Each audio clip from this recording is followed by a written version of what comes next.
Ringing up Graeme Kenna, City Solicitor.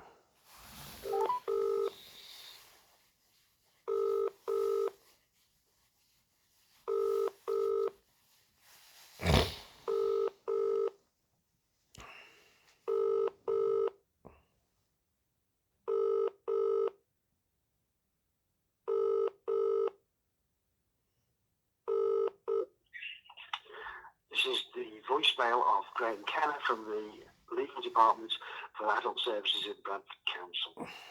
Please leave a message and I will get back to you. After you've finished your message, just hang up, or to hear more options, please press 1. Yes, hello, Mr. Kenna. It's Mr. Hussain here, once again, leaving yourself another daily message like a broken record. I've been leaving you daily messages persistently and consistently since the start of October 2023 regarding the unlawful kidnap and incarceration of my vulnerable brother from my care home and into your custody since the 8th of August 2023, and today is the 17th of September 2024. And as you know, I've been leaving you daily messages every single day asking you to explain, give me the simplest of explanation. What legal framework have you used to kidnap my brother from my care, and how are you legally able to detain him in the manner that you're doing so without access to his family and relatives, and in clear violation of his human rights, while you are detaining him indefinitely now, whilst at the same time instructing your lackeys, the West Yorkshire Police, who are acquiescing to your demands to criminally investigate me. So whilst this criminal investigation is going on for your benefit, while you've initially told them to put bail conditions to prevent me from having direct or indirect access to my brother, now all of a sudden 407 days later that criminal investigation has removed the bail conditions, but it's now indefinitely going to go on forever, whilst at the same time you are detaining my brother under the guise of the allegations that the false allegations that you had made that I was neglecting him in the community, when the reality and the truth was that you, the local authority, the Adult Safeguarding Board and the social services were actually effectively neglecting my brother and sabotaging my attempts to care for him. You, the local authority, Bradford Council, in collaboration with all your partners and associates, including the privately prostituted out judges and the courts, have gone to such extraordinary length to target and victimize me and to prevent me from simply caring for my brother. Why would that be the case? Why would you go to such extraordinary lengths to prevent me from simply caring for my brother, knowing the fact that my brother has mental health problems, he doesn't speak English, and he's from a different culture? So much for your city of culture. You don't even respecting the fact that he's from a different culture, Pakistani Muslim culture. So why would your need to care for him be a priority and be in his best interest rather than him being at home with his family, in his own home, with his loved ones? Why would that be the case? It's a very important question, isn't it? It needs to be answered, and I'm sure everybody will need to know why exactly are you taking such time and effort while to target and victimize this particular family, my family, me and my brother. Why would you do all this stuff if there was no if I hadn't touched on a nerve here? I've obviously touched on some sort of nerve that allows you to do all these acts of villainy and tyranny, but then also not be open and transparent and tell me why you're doing this, or speak or engage with me. Clearly there's something nefarious taking place here. What is it, Mr. Kenna? What is it, Bradford Council? Why are you being so brazen in your acts of villainy and tyranny against me, and then refusing to speak to me? And then also, not only are you refusing to speak to me, you are then instructing all your associates and partners, particularly the Sunningdale Care Home and West Yorkshire Police, to name but just a few, to not talk to me. Why will you not talk to me? Well, if you're not going to talk to me, I'm going to talk to you. I'll talk to the brick wall if I have to, and I'm going to make sure that my words get heard by everybody, rather than you looking to do some things in a closed, clandestine and secretive manner. Is that right? You, the local authority, Bradford Council, want to act and operate in a secretive manner, clandestinely, and then say, oh no, we're only doing it to protect your privacy and your data rights. No, you're not.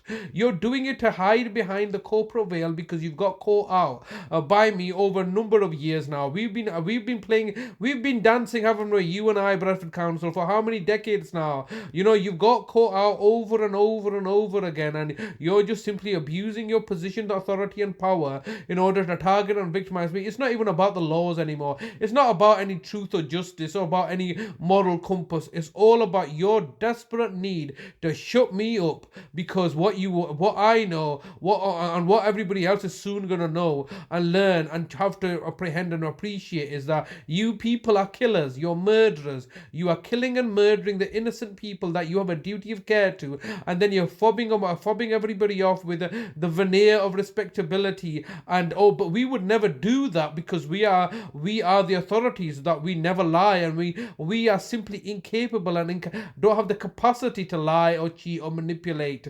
Of course you do. You are lying, cheating scoundrels, acting and behaving behind a corporate veil of facades. That's all it is, lies and deceptions. But you see, you may be lying, cheating and manipulating, but all the money's rolling into your back pockets, isn't it? So you're helping to secure your own pension funds to ensure the fact that when you retire from a lifetime of lying, cheating, murdering and mayhem, that when you retire from all this and you're not able to do it anymore, you'll be all comfortable in your own pension pots. That's what this is all about, securing your own pension pots, because the gravy train that you've been running is obviously worked in your best interest, but you're thinking to yourself, well, we can only do this right now because we are able-bodied. One day we're going to get old as well, and we're going to need to retire, and we don't want the gravy train to stop. And that's one of the reasons that you're doing this. I mean, I'm just mindful of the fact that yesterday one of your elitists, Hugh Edwards, has been sentenced. And what did he get sentenced for? 6 months suspended for being a kiddie fiddler. You know, Hugh Edwards is a personification and an exemplification of all of you people. Middle-aged white men in suits looking at dirty little pictures of boys and kiddie fiddling, and then going through the justice system to get what? A slap on the wrists while he was getting paid. And he's going to get... he's not been financially affected. What has he had to pay for as a consequence? £3,000. He's laughing all the way to the bank, isn't he? After all that he's done and all the money he's screwed out of the system, he's had to pay £3,000 in court fees and court costs. He spent more money buying pictures, that's it. He spent more money buying dirty little pictures. But this is the situation with yourself.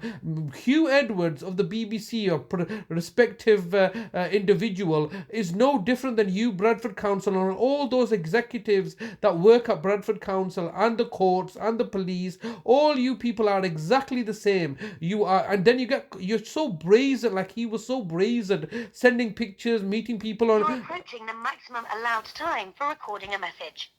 If you wish to record further, please choose the append option from the menu. If you've finished recording, just hang up.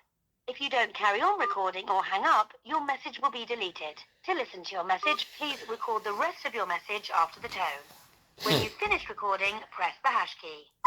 As I was saying, Hugh Ed was being so brazen that he was coming down to hanging around train stations, looking to meet people. I mean, this is the thing. You believe people. It's your eventually. What was the downfall of Hugh Edwards? It was his hubris and pride, wasn't it? And this is the greatest. You're going to be your greatest downfall.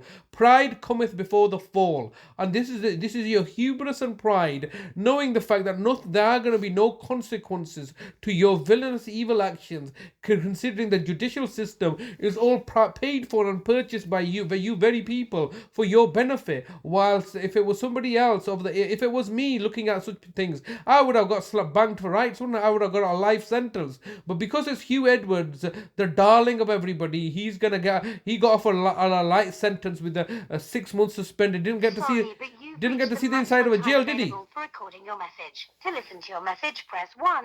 To re-record your message, press 2. If you are happy with your message, press 4. Message sent. Goodbye. This is the clear indication of the double standards that exist. And these people that work in Bradford Council, the senior executives, are so brazen that they can kill and murder people and know the fact that there are going to be no consequences, because the very judges are going to be empathetic, because that's one of their own, isn't it? That's one of their contemporaries. So they know the fact that, so they're going to find a lot more sympathy with another middle-aged white man in power against another middle-aged white man in power. They all know each other. They all work collectively in their own personal best interests.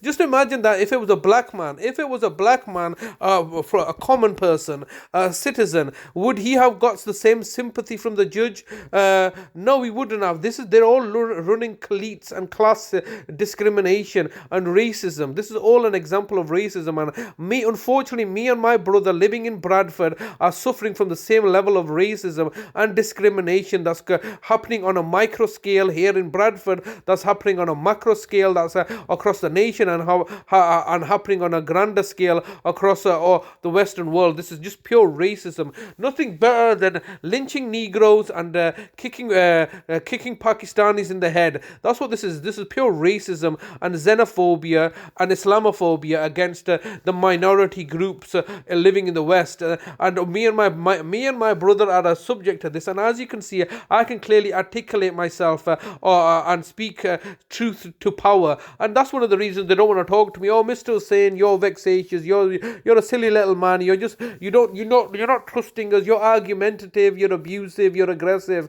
How am I argumentative and abusive? All right. I'm simply asking you to speak to us. Why are you negligent and neglectful? Why are you racist? Answer those questions. Those are more pertinent questions that need to be addressed. Why are you torturing my brother and torturing me and not speaking to us? These are the questions that need to be addressed, which you're failing to address, which you're simply saying, oh, but we've got titles, you see, we've got nice clean suits and we speak in a posh tone, so therefore we must be honourable because we say we're honourable. We've given ourselves titles, and we speak with eloquence, and we use all these big words that confuse people. So you're all stupid and we're clever because we use big words. I'm going to use big words against you, and you'll find out I can use just as big words as you do.